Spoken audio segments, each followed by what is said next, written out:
Raptors Show, powered by DoorDash on Sportsnet 590 The Fan. I'm your host, Will Lou. A reminder, we're streaming live on Sportsnet's YouTube channel and airing live on Sportsnet 360 Monday to Friday between 2 and 3 p.m. It is Tuesday on this show, which means it's time to introduce the fan morning shows. Blake Murphy, producer, hit it. Blake Murphy.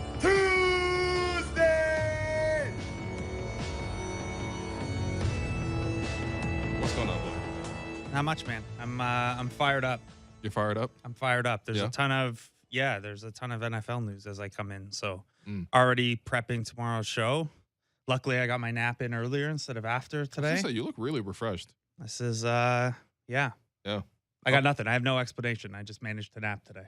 Nice. Congratulations. I know you are excited to give me the Armoni Brooks scouting report, which we'll do at the start the second half of the show. That's I was right. gonna say if you do it now, that's the whole hour. I was gonna say this is what qualifies as a tease right now, given the fact that the Raptors are struggling. And look, we are gonna try to change the vibe on the show, which I always say, but in retrospect, I don't really ever accomplish. So I think in the first half, I know the Raptors are 3-7 in their last 10 games. I know that they've lost a lot of the easier games in their schedule, and they're going out west, and it's going to be some tough games or whatever. But let's just actually take a step back and try to look at some of the positives. And then in the second half, we're going to try to fix some of the things that are really not working for the team. So let's start with the positive. And the biggest positive to me is Scottie Barnes, who obviously won Rookie of the Month for February, just went head-to-head with Evan Mobley. I would say Evan played really well, but I thought Scottie also played really well. It's hard to decide who was better just based on that one game alone, although Evan did have 20 and 17, which is pretty impressive. But yeah, Scottie over the stretch here since the All-Star break, averaging 18.6 points on 59% shooting from the field, 7 rebounds, 4 assists, a steal. Let's go through the uptick in scoring first off, because we've seen this from Scottie before. He has this ability to give you 20 points, maybe even semi-consistently. We saw it more at the start of the season, but then we saw also that his scoring curtailed as sort of more guys got healthy, and to be honest, he just looked more and more tired. So take us through the scoring uptick right now from Scottie Barnes since the All-Star break. Yeah, so it's a little bit of everything, right? There are some of the usual Scottie Barnes stuff, like a lot of putbacks. There are a lot of transition opportunities. That's the stuff that should come easy not easy every night, but it should be there every night, right? Like there should be opportunities for Scottie to steal 5-6 points a game just with his hustle and his energy. But what we're seeing is a little bit more activity around the rim with the ball. The return of that kind of floater range game that he was really impressive with early in the season. You and I at the halfway mark, when we were kind of doing our, hey, what are we looking forward to in the second half? What are the key stats? One of the things we mentioned was Scottie Barnes' volume and effectiveness in close. So among forwards, 67th percentile in how often he gets to the rim, 95th percentile in that short mid-range area, so 3 to 14 feet out. That's per cleaning the glass. And in both of those, he's right around the 70th percentile in effectiveness. So I would say even without the effectiveness, if you had a rookie who was carrying the volume that he was carrying, which is, he's up at almost a league average usage rate, a rookie who comes in and is just doing that well, getting into high percentage areas, I would be really encouraged. And then the fact that among forwards, he's an above average finisher in both of those areas already is really encouraging. Obviously, his long-term upside depends a little bit more on how does the face-up game come? Can you knock down a three? That's stuff that, let's be honest, he was really impressive with early in the year because it was ahead of schedule. But it's not something I think any of us expected this year. And I think that it's, it shouldn't even be the focus right now, right? Like the focus should be he's playing point guard, but a lot of the times he's also like the 4 or the center. So take care of the stuff closest to the basket first. I think he's doing a good job of that. I just don't think the offensive environment right now is super conducive to, hey, take a lot of pull-up mid-range stuff anyway. Yeah. There's just no space to operate within. But yeah, all that stuff within 10, 15 feet has been really, really encouraging with how often he gets there and how well he's finishing when he does get there.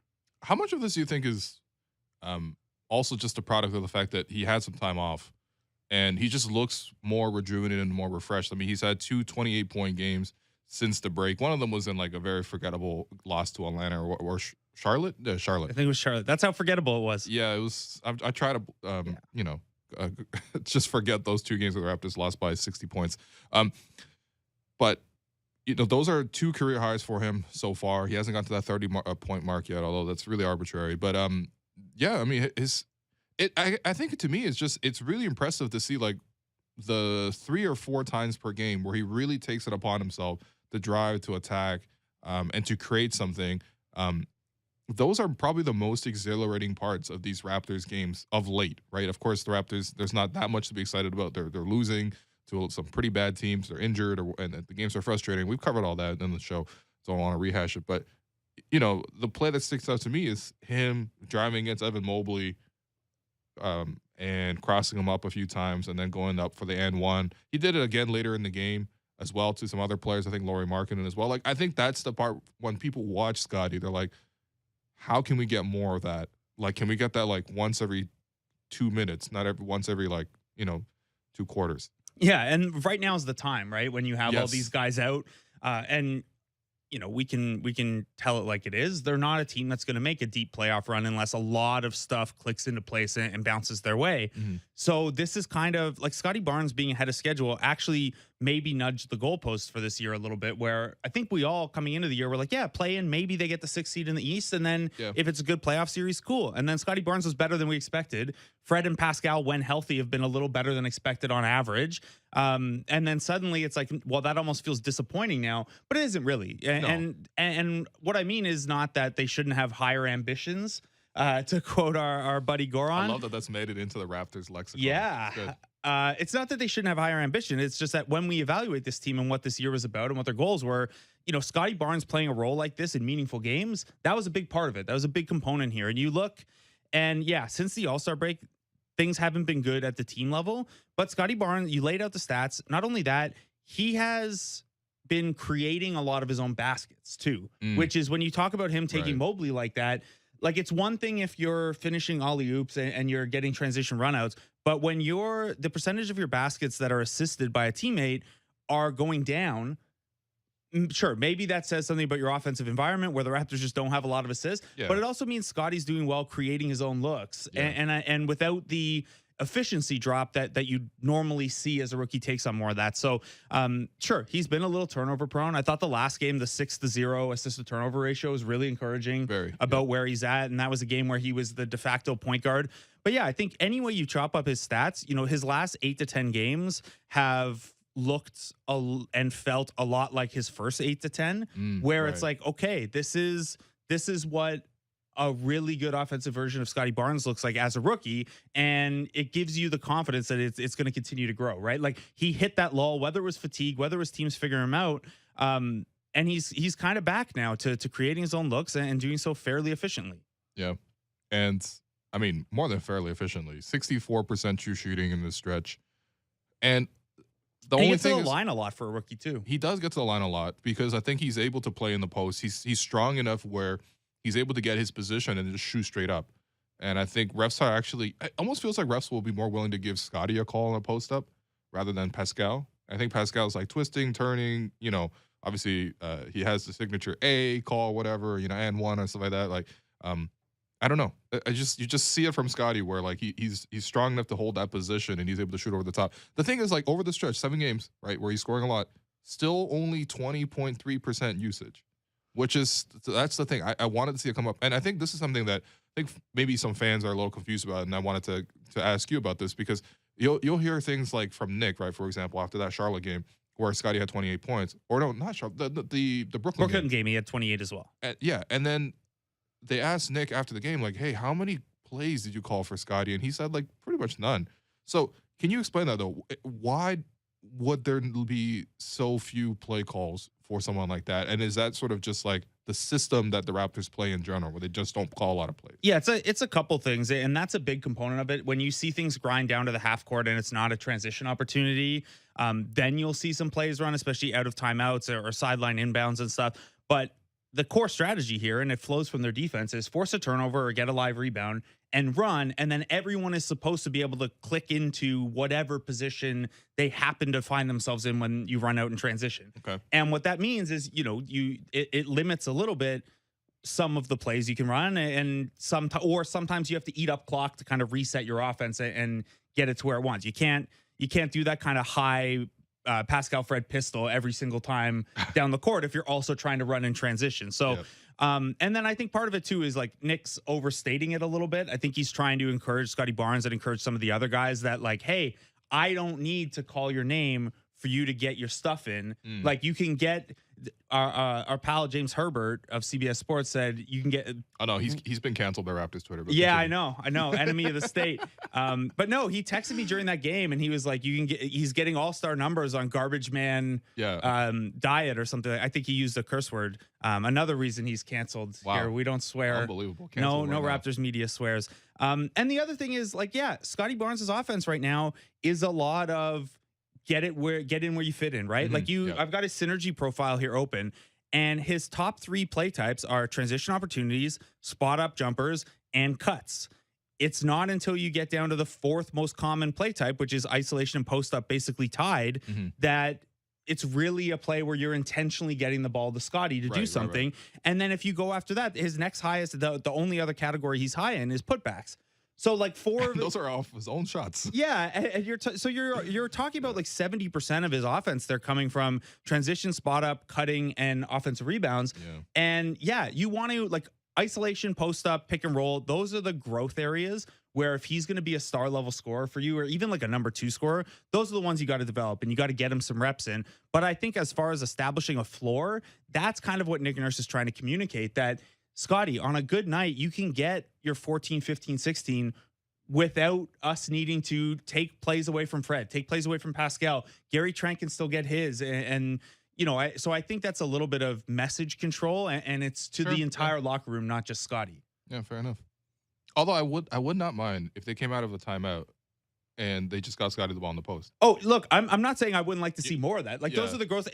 Him posting up, because he's been a pretty effective passer out of there too. Exactly. I don't mind that at all. So when he posts up, when a play finishes with him posting up or passing directly out of a post up, they average 0.96 points per possession. Pretty good for a post up. Yeah. Yeah. It's not elite league wide or anything, but this team's half court offensive environment is not elite at all. I will take that right now. Yeah. Man. So, and then you see it too a little bit, like when they get zoned up, he can work the nail a little bit, make passes. The other thing I'd really like to see them do more of, and he's done very little of this, is I'd like to see him as a screener more. Okay. Yeah. And I think you can take it. I know he's not a great screener yet. And I know that that's a different skill set than just like getting the ball on the move and making improvised reads, which is where he really shines. But I do think using him as a screener when Fred's healthy and even when Pascal's on the floor and Fred can space out, utilizing him a little bit in the short as a short roll passer. And then even like, sure, he's undersized, but he's 6'9" and bouncy. He could be a little bit of a rim run threat too, and that's something that this team never has in the starting lineup. So, no offense to Kevin Bird. We'll talk about that in the second half. Well, so this is a positivity first hour here. All right, I think there's lots to discuss here with Scottie, as there always is. To be honest, this is the thing when you have a guy who's so talented, you just consistently ask more and ask more and ask more. Well, it's also when you get the number 4 pick and the way you've built your roster and your kind of macro timeline, you don't expect to have a prospect this fun and that's true, interesting. So it's like this is very like you got to go back to Chris Bosh, right, for the last rookie drafted this high. That's super interesting. Jonas, I guess, but even Jonas came in having played a little bit. Than Jonas, yeah. Honestly, he's better now than Chris Bosh was as a rookie. Chris Bosh as a rookie was like.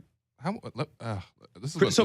Bosh as a while back, but we don't need to look like I don't need the actual stats, but Chris Bosh as a rookie, I know for sure has like by far the highest win shares for a rookie in Raptors history. That's true. He 11 points, 7.4 rebounds, an assist, a steal, 1.4 block. Like no, like look, listen, Chris Bosh is a Hall of Famer. Yeah, he's clearly very good as a rookie too, but I don't know, man. There's just something. I think you're always more biased towards ball handlers as well. Yeah, and look, Bosh. The fact that it's even a conversation, Bosh was an all-star by his 3rd season. Yeah, on like not awesome Raptors teams. It's not like he made his first all-star game a year the Raptors won 27 games. So is that the Mike James year? Maybe 2015 or 2005, 2006. That's the Mike James year. Yeah. Gross. Hey man, 20 points a game. For the month of April. Listen, I think Chris was I was looking at the box right now. Yeah, Chris Bosh was injured for the entire month of April. So there were a lot more shots to go around. And people got contracts off it, which is great. Okay, let's move on to the next guy who is also young and getting his time to shine, although unfortunately he has now hurt his hamstring, so he's been out. But Malachi Flynn has really used his opportunity here since the All-Star break. 12.5 points per game, 3 rebounds, 4.5 assists. He's done it efficiently too. 51% from the field, 42% from deep. Now, of course, we're talking about very small samples, but ultimately speaking, when you watch him play in the game, he's actually taking shots that I think will be more conducive to a efficient outcome. Maybe not. He's not 50-40. Also shooting like 50-something from the free throw line. So I really. But anyway, like he's not this efficient with the shooting, but I think he's also taking a better approach in his offense here, and I think it really comes down to just like. He's been obviously without Fred. He's been given the start. He's been given the freedom to make mistakes. He's been given the ball to like run, pick, and roll with, and he's taking good shots. And he's given the Raptors some really good performances. It's really too bad that he got hurt again. But what's your thoughts on Malachi Flynn in this current stretch here? And to be honest, can you get more of this while other guys are available too? Sorry, can you get more of this from Malachi even when others are available? Yeah, like Fred, for example. I think so. Like one of the things I would have advocated for when Fred got back, and Fred practiced in full today, according to the beat writers who were on the road. So that's encouraging. But I think I made the point on here that like there's no reason that Malachi can't be this guy in 15, 16 minutes a game. Yes, it's great that he was playing 35 or 40, and there's that certainty of like, I'm the only point guard. There's nothing I could do to get pulled. But if Malachi's shooting develops the way mechanically it looks and what the recent sample suggests, and don't forget, you could put Fred off the ball a lot too. I think there's room for those two guys to play together a little bit. Offensively but defensively though? Defensively, I don't know. Fred does his thing, right? Like Fred, fair enough. Like Malachi Flynn is nowhere near the defender that Kyle and Fred were when Kyle and Fred were most recently together. But like you can figure it out. Okay, yeah, all right. If you could turn Gary Trent into a passable defender with all those gambles and stuff, I think you can make it work for small minutes. You're not putting them out there to close. You're putting them against bench units where Well, I mean, the whole idea is look, the bench does have a lot of defense first guys. Hopefully, having an abundance of those guys can cover up for one guy who may not be as great defensively, but can give you things like shooting. And he's not even bad defensively. I think he just doesn't really fit their approach. He's more of just small. That's it. Yeah, and he's more of a like, he's a more of a floor defender than a ceiling defender, right? Like where Delano gets right into guys and going over the screen and tipping balls and stuff like that, but sometimes gets beat because of that. Malachi's more keep the man in front of you. I'll contest a deep mid-range shot rather than a situation where it's, well, maybe 50% I'll get a steal, 50% I need help at the rim.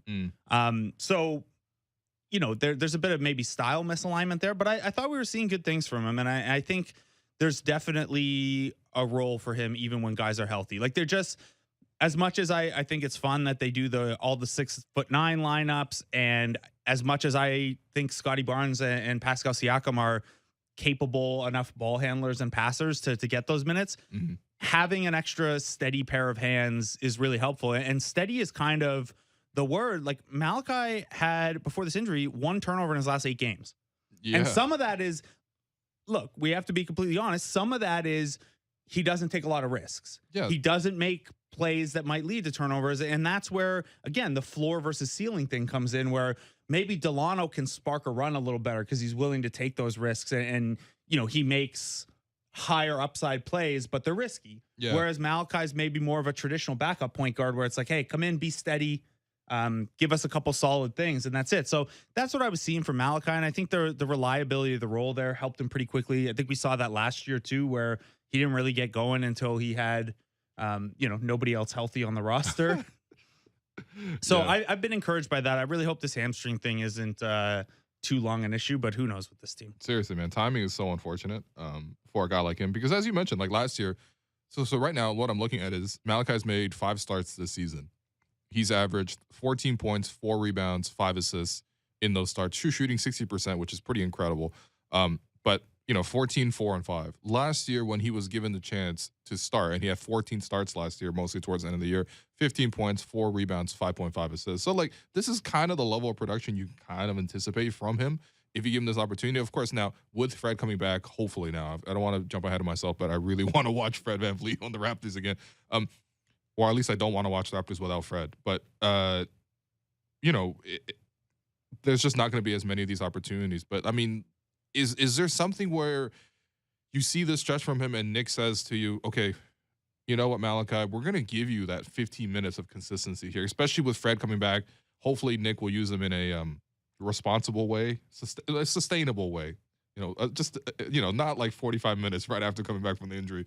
But, you can give Malachi that promise of 15 minutes. You know when you're going to come in. You're going to come in with these certain guys and just, like, come into the game with that mentality in mind. I just hope that helps because that's what this team is crying out for. They're begging for this. Yeah, I think I don't see why that can't happen, right? Like the 4 minutes to end the first 4 minutes of the second and run back that pattern in the second half. And if the fourth quarter, you need to divert from that, you need to divert from that. But that's 16 minutes right there. That's, that Fred's not going to only play 32 minutes. He's going to play some of those minutes. But yeah, he like, the thing that the Raptors have going for them too, when you're talking about guard rotations, is they nominally only have 2 point guards in Fred and Malachi. But if you consider Scottie and Pascal co-point guards or dual guards or however you want to phrase it, they should always be able to have 2 of those 4 on the court, right? So Malachi Flynn is never going to have to, or he shouldn't have to run an offense that's him, Utah, Thad, Boucher, Achua, right? Like they should be able to. I doubt very much we're headed toward a full 5-man bench unit at any point in any iteration with these guys. Yeah, please no. Unless Armoni Brooks just goes off. We'll get to that. We'll get to that. We're really teasing this thing. All right. I guess the other thing would be if Delano has another good stretch while Malachi's out. Are we back to those 2 battling? And I don't know. I like sticking to one and letting the other go to the 905. And you've been pro Malachi in that stretch this whole time. I have, and it's not a knock on Delano, who's a ton of fun. And again, I think makes some higher upside plays that fit the team's ideal of how they want to play. But also, like, if you look at a 2 to 3 year window of what gets Delano to be the best version of Delano, he needs some 905 time, because when he's gone down there, he's put up numbers, but the approach hasn't been all that great from like a lead guard standpoint. Like, he's a rookie who was a 2nd round pick and was expected to maybe go undrafted. Like, it's not a knock on a guy to be like, yeah, he could use a dozen G League games down the stretch. All right, bro. You and I are gonna take the 45 Rexdale. So it's 45 Kipling to Rexdale. I'll tell you, there's no TTC way to get to Paramount 5 Food Center, so we don't have to worry about. Listen, man, I want to take you to Woodbine Mall. I want to have you repeat that statement. We'll see what happens. All right, let's go. Precious Achiuwa, 13 points, 7 rebounds, 46% shooting, which is still below average for a center, but he does shoot some threes, and he's shooting 42% from 3 as well. My question to you is really just, why is he so up and down even in one game? Because I think the potential is really there. Like, we saw this. Listen, that Cleveland game, they were begging for bench scoring, and as me and Alex covered yesterday on the show, they didn't have a single bench bucket or point for 3 quarters in that game, which means Precious had all 8 of his points in the first quarter in a 5-minute stretch when he first checked in. He looked great. There was a play where he was attacking a closeout, a crossover, got into the lane, and then used the post up to finish with his left off the glass. It was like, wow, that's something we've been crying out for this whole season. But then the rest of the game, he didn't score. And to be honest, Nick decided to play other centers over him, which was the right call in that game. So why is he so up and down?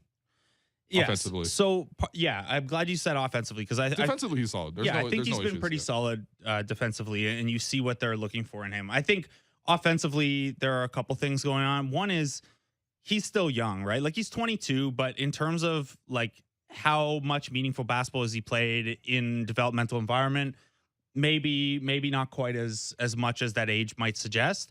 He's also being empowered to do a lot of different stuff, right? Like, he's allowed to grab the ball and push. He's allowed to dribble a little bit if it gets swung to him and I don't think Miami had him playing on the perimeter a lot in general. No. So there are a lot of new things here, and the Raptors have kind of, as they do with a lot of guys in their second unit, given the green light, where I think, Dwayne Casey's whole thing used to be, well, here's your role card, and you can do A, B, and C, and if you succeed at those, we'll give you D, we'll give you E. And I think, I've never heard Nick Nurse use this term or use role cards or whatever, but I think philosophically, his approach is more, at least with guys that they're invested in, hey, your role card contains everything. If you try stuff and it doesn't work, we might have to take it off the roll card. But like, you can try stuff. It's a developmental year. You're a developmental player. And with that is going to come a lot of up and down stuff. There's also just like, he shot 51% at the rim up until January 1st. Yeah, he's shot 61% since, which is still not good. But way better. 20th, that's 20th percentile among bigs, but that is a huge difference. Yeah. So there's some growth there. But really, I just think this is where he is developmentally. Is like a lot of young guys, especially young bigs, when they're being given non-big skill responsibilities, they're just going to be pretty trick or treat. Yeah. It's got to, again, I think it's worth it, right? Like, Especially if he can give you consistent defensive production, Yeah. then you can sort of roll him out there and hope that you're going to get some good minutes. Yeah, Because you and- know that the baseline is not that low. and in a playoff game, like I don't say they're in a play-in game. I don't know that Precious plays a ton. Like I don't. There's that hot and cold or that up and down is risky, and I don't know if he's at a spot yet developmentally where the coaching staff could be like, hey, this game's not the time. Like you can't take those rogue possessions. You can't try to do those things that, Precious Achua in a vacuum shouldn't be doing yet. I don't know. I don't know where the coaching staff's going to be at on that kind of stuff in a play-in situation or playoff situation. But for now, where like, yeah, you'd love to finish 6th or maybe 7th, but it's not the end of the world if you finish 8th or 9th. Let him go and see what he can do, and send this guy into his first full offseason with your program armed with the experience of having tried those things, some tape to look at, that kind of stuff. Yeah. And that's been their philosophy, like I said, with everyone on the That's bench, true. right? Like that is true. It's a development year. Yeah. Yeah. And these are all valuable data points. Last thing in terms of positives, I got a surprise for you. Just Nick Nurse's coaching. And the reason I'm saying this is because I was watching back that Cleveland game and I was like, wow, they really slowed down Darius Garland. And they had a lot of strategies prepared for him. Threw a box on him in the first quarter. They blitzed him at the start of the third quarter. And when you just look at the game, I mean, that's an all-star guard. I think the game before they had like 18 assists or something like that. Went down to 10 assists, but also had 7 turnovers, only hit 1 3. Like I don't know. Nick's trying to do his best with that. I know people are still upset with Nick overall, but I think that he's making the most of the situation. There's just not that much to make out of it. And they're the number 1 team in the league at baseline inbound plays. So there you go. The creativity's there. I did think, it's always funny, the Detroit game. I thought he got out coached. Like Dwayne had his number a couple times. Listen, him getting ejected was a big key turning point. I'm very happy he did that because the Raptors got better calls afterwards. Yeah, and that's Fred works the officials better. He's a little smoother in his velvet tracksuit or whatever that was.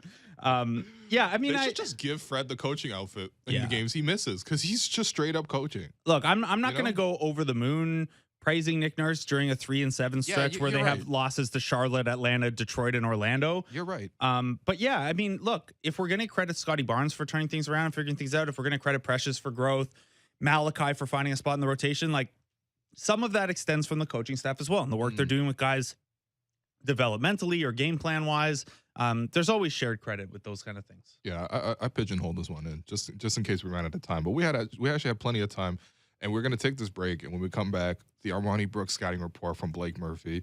I'm your host, Wolu. You've been listening to the Raptors Show, powered by DoorDash on Sportsnet 590, The Fan.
Welcome back to the Raptors Show, powered by DoorDash on Sportsnet 590 The Fan. I'm your host, Will Lou. I continue to be joined by the Fan Morning Show's Blake Murphy. Blake, we have teased this Armoni Brooks scouting report. So for people who haven't followed the Raptors that closely, Armoni Brooks just signed a 10-day deal with the Toronto Raptors. They had originally given that to DJ Wilson, but they had to cut him. Hopefully DJ's okay. He did suffer an injury, but more I think it's about the other injuries on the roster. You had Malachi and Fred going down at the same time, so you really needed a guard. So the Raptors brought in Armoni Brooks. Tell me about this man. Yeah, so Armoni Brooks is not a point guard. He's 6'3". He's under 200 pounds. He looks like a point guard, but he doesn't. Okay. The play style is not point guard. I would imagine they sat down with a list of point guard names that they could call up from the G League, from their own program, from someone else's, and those guys didn't move the needle enough. So they went, hey, what kind of shooting can we add? And that's where Armoni Brooks comes in. And when you're 6'3" as a shooting specialist, you do worry a little bit about, can this guy get his shot off enough? Yeah. And that was kind of the Matt Thomas challenge, right? Was, yes, hey, there's no doubt you can shoot it, but can you get yourself open enough? Can you shoot over defenses? Armoni Brooks has a pretty good sample.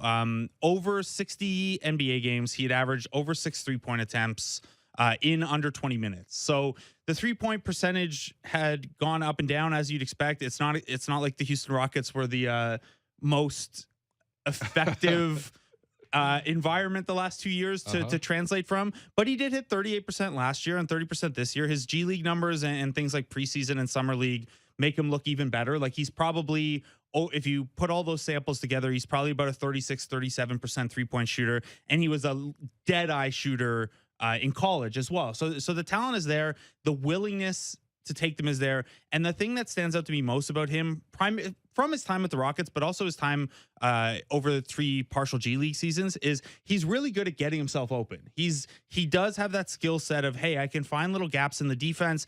I understand how spacing works and how timing works and how to get myself away from defenses that in the G League, at least, we're really keyed in on him, right? Like Armoni Brooks is top of the scouting report when he's down in the G League, even though he primarily came off the bench because he's a gunner, he's a shooter, and there aren't that many guys like that in the G. So, and you see guys like Stauskas drop 50 or whatever, and 100 in 24 hours. Yeah. So that's the book on Brooks.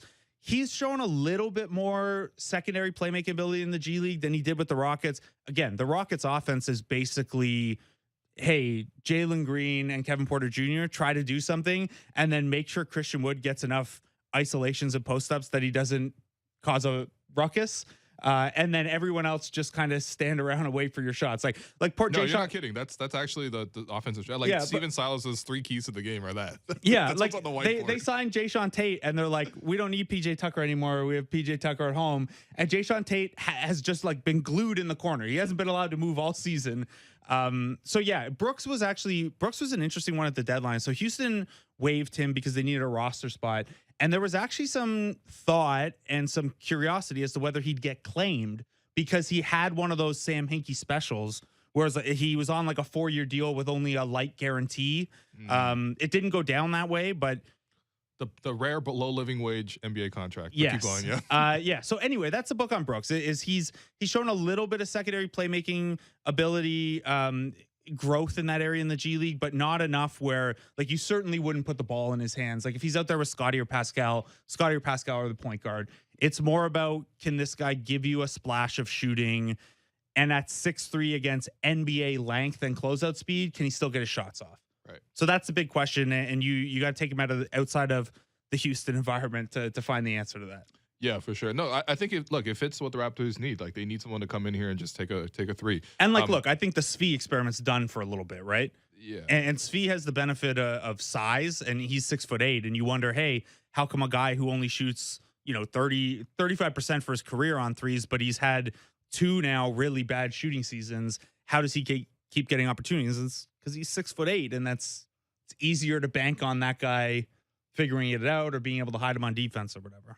Yeah, fair enough. I think he's gotten a fair chance here. I think so. By the way, my favorite thing about Armoni Brooks, I'm just looking at the NBA numbers, not the G League numbers, but he has taken 373-point attempts in his 2 seasons in the NBA so far, as compared to just 73 2-point attempts, which means 84% of his shots in the NBA so far has come from three. That's incredible. I don't know if there's any other player that has this kind of ratio. Yeah, it's extreme, and we know that the Rockets love, like, Daryl Morey leaving has not shifted the Rockets too far away from at the rim and threes. But I wasn't kidding when I said that's what the Rockets' offensive environment looks like. It's like, hey, here's a bunch of really young guards who will try to create, and everyone else just stand around and wait for Christian Wood to kick it out with 2 seconds left on the clock.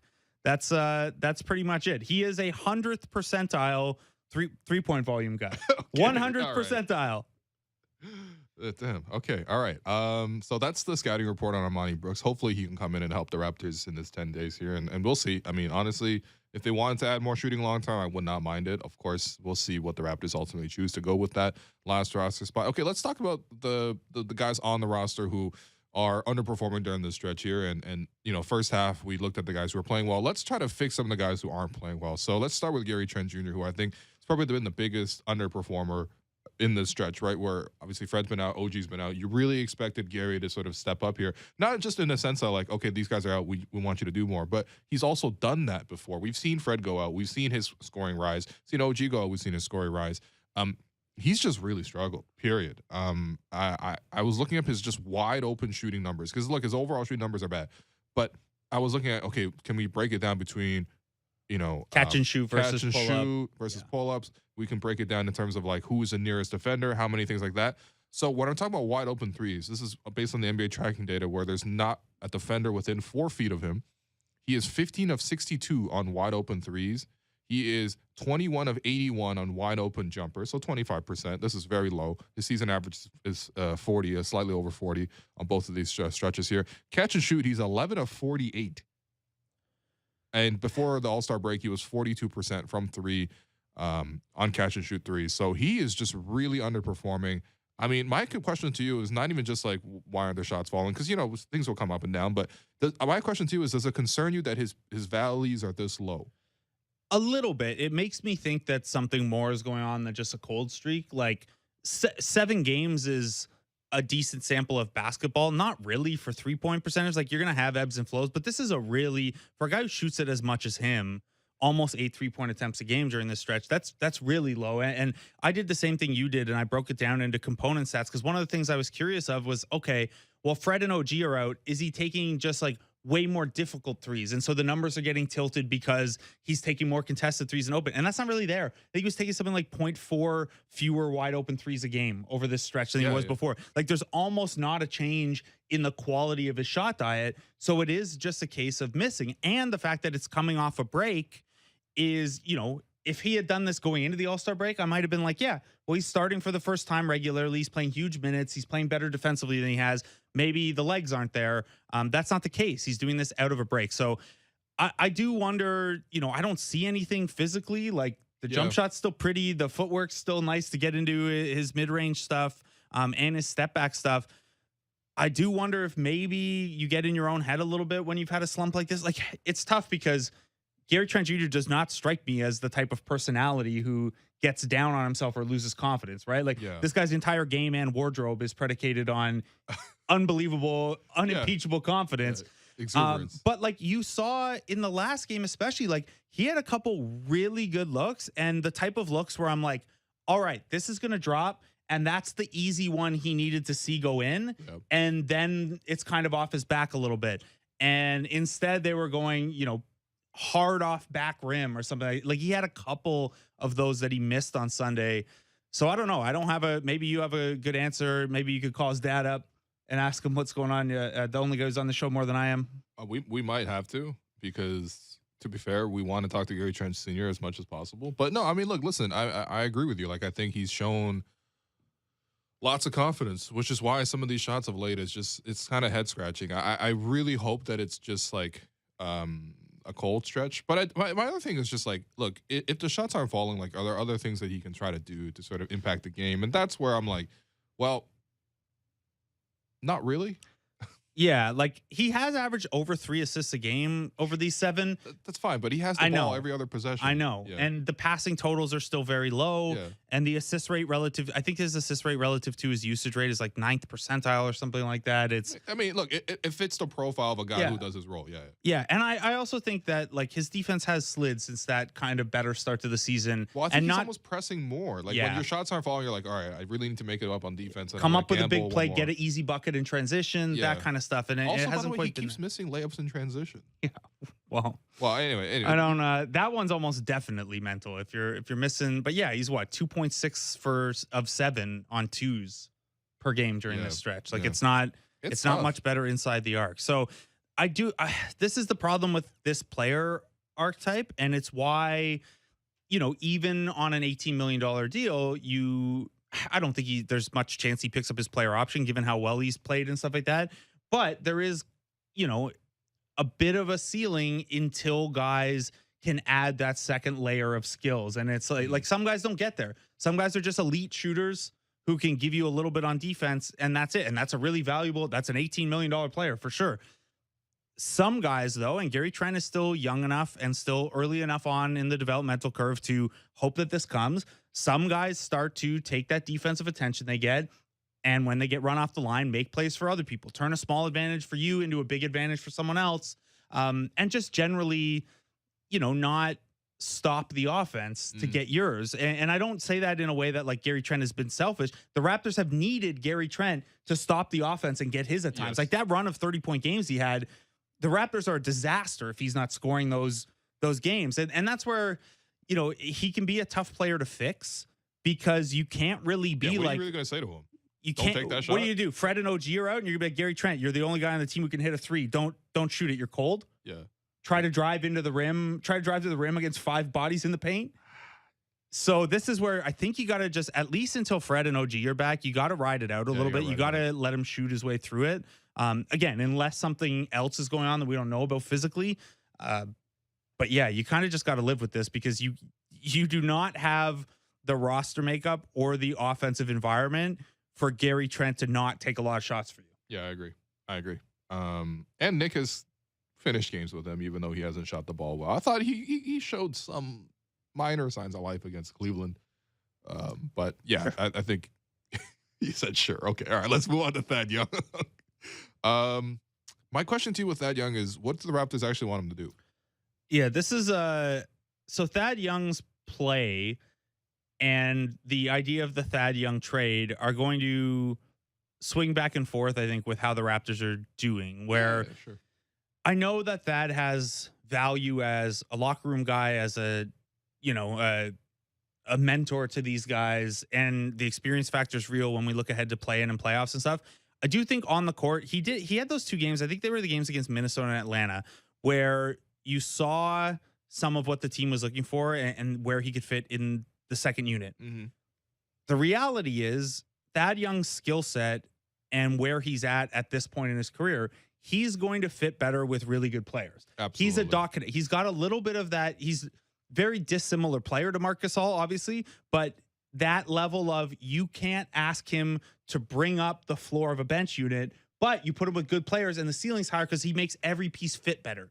He's that kind of connector. He's the synergy factor there. And I do think there could be an element. Like I thought he's looked okay in those Boucher Achua bench units. Like he's at least trying to get those guys in good opportunities, and you can see him coaching them up on things like cuts and stuff like that when he has the ball.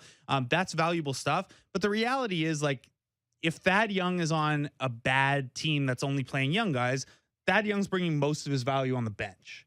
And if Fred and OG come back and Pascal shakes off this little post-break slump and Gary Trent gets going, then suddenly Thad Young looks like a much more important piece on the court. Mm-hmm. So it is going to kind of swing like that, where when the Raptors go 3-7 for a stretch, it's like, oh no, you gave up a pick that's now getting better, and Thad Young doesn't look that great. And then all of a sudden, if things are going better again, if they win 5 of their next 8, Thad's going to look better on the court. The trade's going to look better. It's kind of either it could spiral in either direction just because of the nature of that trade and the nature of what Thad brings to the table here almost at 34. Yeah. And look, I think this is a little skewed by the fact that the last 2 games, obviously, he's 1-for-9 from the field. I believe he left a layup like a feet short another game. A feet. Yeah, a foot. My bad, man. Listen, Sorry. as we covered yesterday on the show, I was in ESL, and I'm just gonna Wow. guilt trip you now. Wow. What?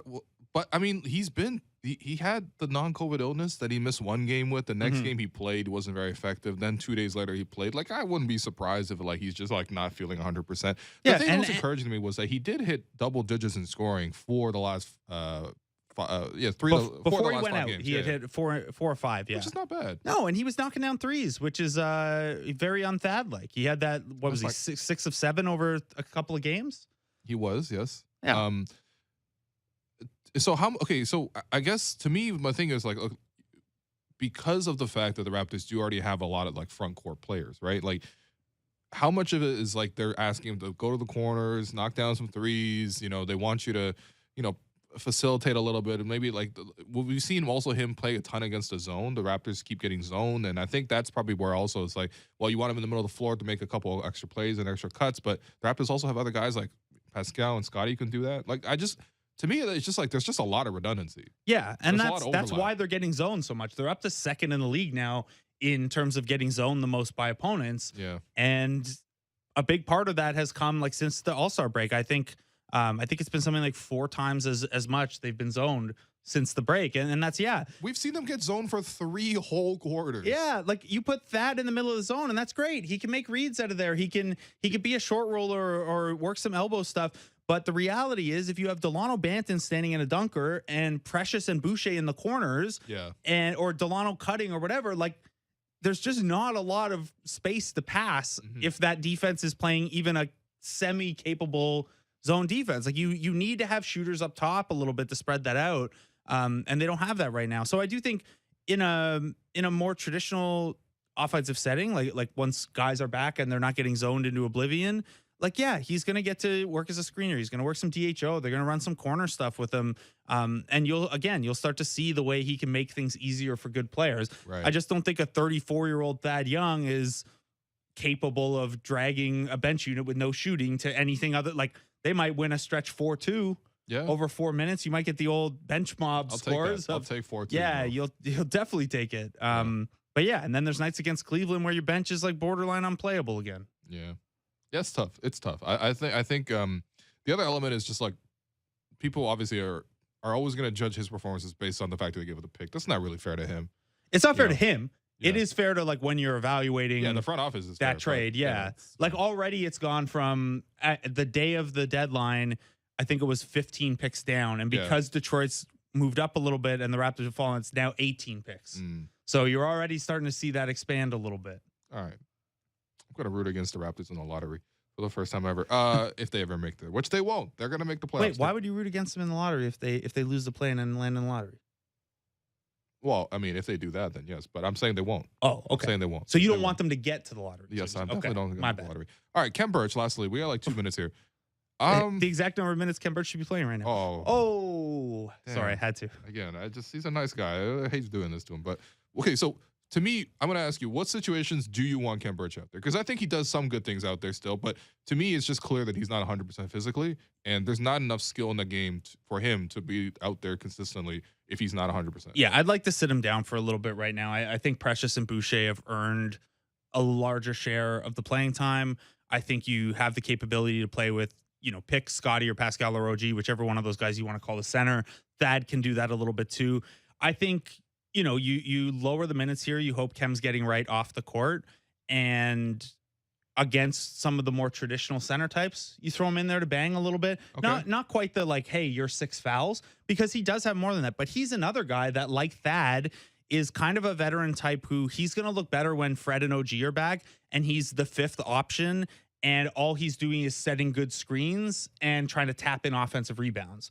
Right now, when he's taking a bunch of floaters in a game, and it kind of exasperates the spacing issues or the lack of offensive talent issues when he's out there with lesser teammates. I don't know. He's just in a tough spot where he's another guy who he's not going to drag a unit. He's not going to really help bring mediocre players to being good. What he's going to do is help make life easier for good players. And that's, I think, why he kind of fell out of favor in Orlando too, was everyone likes Cam. Everyone there loved him and thought the world of him and stuff. But if you're a developing team with a lot of young guys, like, that's not the player type that helps those guys along. It's the player type that makes things easier for your good players. Is that why he's been starting?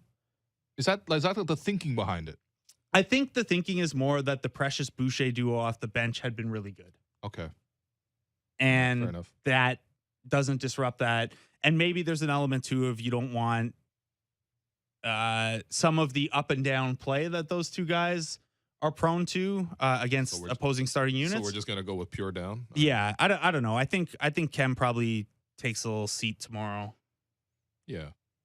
Well, I mean, look, listen, this is also where you have Thad Young, where you can scale him up a position as well. Yeah. Which has been useful. And I think, there's some overlap there in terms of, like, as you mentioned, accentuating other players. But we ran out of time, and hopefully this episode was a little bit more positive than what the Raptors have shown. And look, Kem will be fine. He will be fine. Yeah, he's got a long-term deal. He's all good. Just get healthy, really. That's all the thing is for him. So that does it for us today. I'm your host, Walu. You've been listening to The Raptors Show, powered by DoorDash on Sportsnet 590 The Fan.